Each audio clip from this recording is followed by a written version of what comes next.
All right, everyone. So Call of Duty made a huge announcement. So this is what they tweeted. The biggest year in Black Ops history starts with the BO7 launch, and it's just the beginning. Season 1 will be our most massive season yet.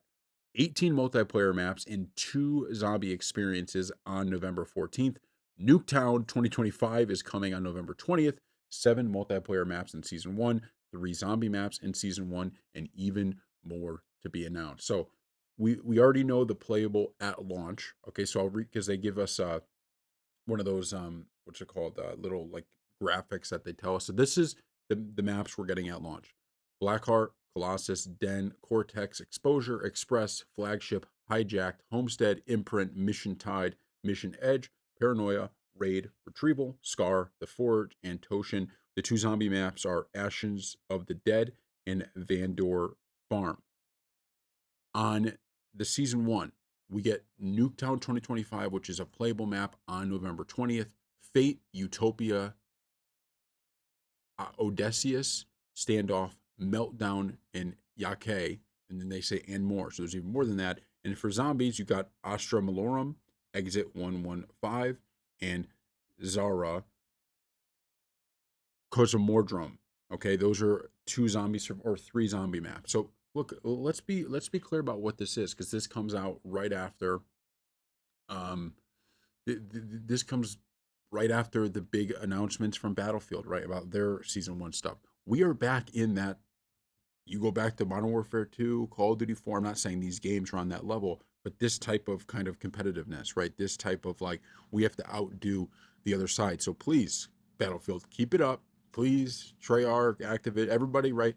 Keep this up. This is how you make really, really good games. And I think it's important that we do get this. It's important that when I look at this and I look at their season 1 stuff, there is so much here to be excited about. There is so much here that we can look at and go, yep, this is exactly what we want in our Call of Duty game. Yes, we want more, not less. And we want more of the stuff that's good. Okay, we don't need more in the sense of, look at our, Call of Duty store, right? Where there's more skins and more camos than ever before.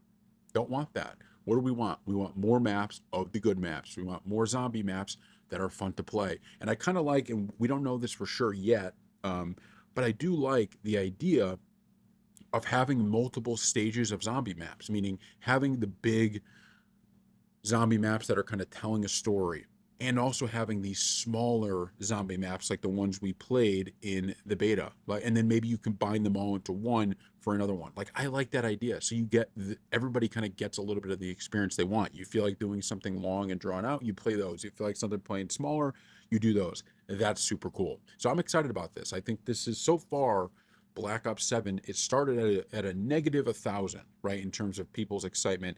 It was able to, I think, climb itself back to a 0 when it made the big SBMM changes, right? And that brought a lot of hype back. And now with these announcements, I think we're in a place where if they could deliver a good game, okay, we're gonna have, for the first time in a long time, a Call of Duty that people say, you know what?